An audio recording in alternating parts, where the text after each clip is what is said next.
ये आकाशवाणी गोरखपुर है। अब आप सुषमा श्रीवास्तव से क्षेत्रीय समाचार सुनिए। मुख्यमंत्री योगी आदित्यनाथ ने सरकारी कर्मचारियों की पेंशन के ऑनलाइन पंजीकरण और भुगतान से संबंधित ई पेंशन पोर्टल का आज शुभारंभ किया। इससे प्रदेश के 11.5 लाख कर्मचारियों को लाभ होगा।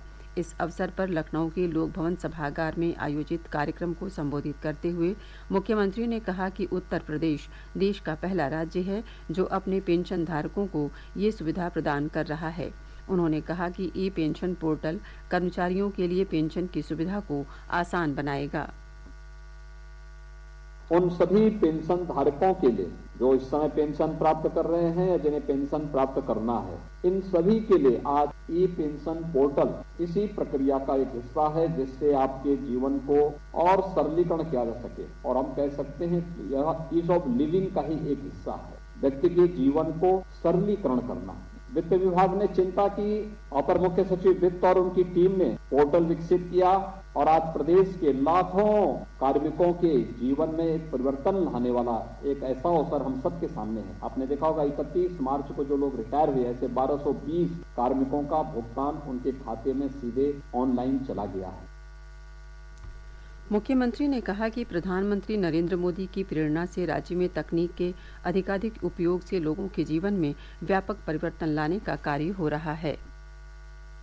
वास्तव में तकनीक कैसे व्यक्ति के जीवन में परिवर्तन ला सकती है। 2014 में जब प्रधानमंत्री मोदी जी ने देश की बागडोर संभाली थी, उस समय भी उन्होंने पूरे देश का आह्वान किया था कि हमें एक भ्रष्टाचार मुक्त व्यवस्था के लिए तकनीक का अधिक से अधिक उपयोग करना चाहिए। प्रधानमंत्री मोदी जी की प्रेरणा से प्रदेश ने विगत 5 वर्ष के दौरान तकनीक का अधिकाधिक उपयोग करते हुए प्रदेश के 24 से 25 करोड़ लोगों के जीवन में कुछ व्यापक परिवर्तन लाने की जिस एक अच्छी मंशा से कार्य प्रारंभ किया, आज उसका परिणाम भी जीवन के प्रत्येक क्षेत्र में देखने को मिल रहा है।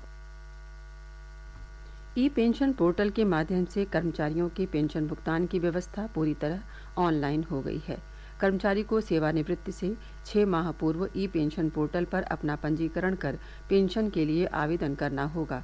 कर्मचारी की सेवानिवृत्ति से 3 माह पूर्व ही पेंशन, ग्रेच्युटी और धनराशि के भुगतान के आदेश निर्गत हो जाएंगे। कार्यक्रम में प्रदेश के सभी मंडलायुक्त, जिलाधिकारी, जनपदों के मुख्य वरिष्ठ कोषाधिकारी और लगभग 100 पेंशन धारक भी वर्चुअल माध्यम से जुड़े। रक्षा मंत्री राजनाथ सिंह ने कहा कि आत्मनिर्भर भारत के निर्माण के लिए शिक्षा के क्षेत्र में आत्मनिर्भरता जरूरी है।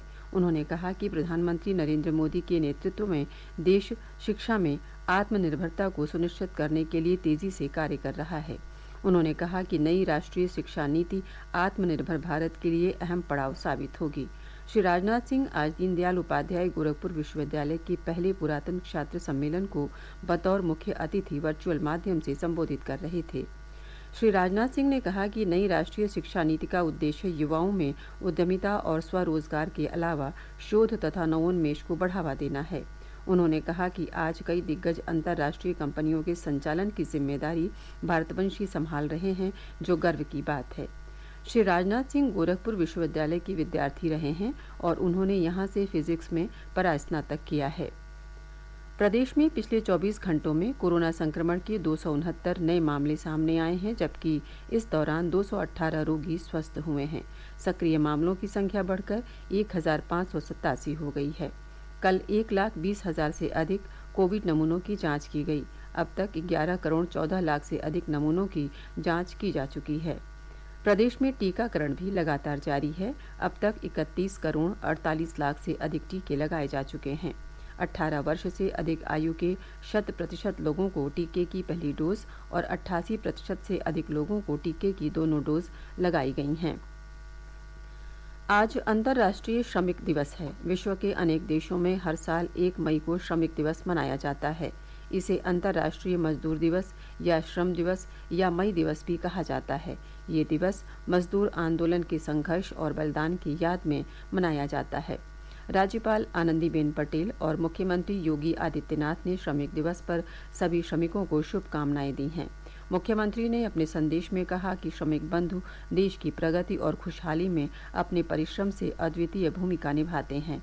उन्होंने इस अवसर पर सभी लोगों से श्रमिकों के हितों के संरक्षण का संकल्प लेने का आह्वान किया। प्रदेश में जारी भीषण गर्मी से इस सप्ताह राहत मिलने की उम्मीद है।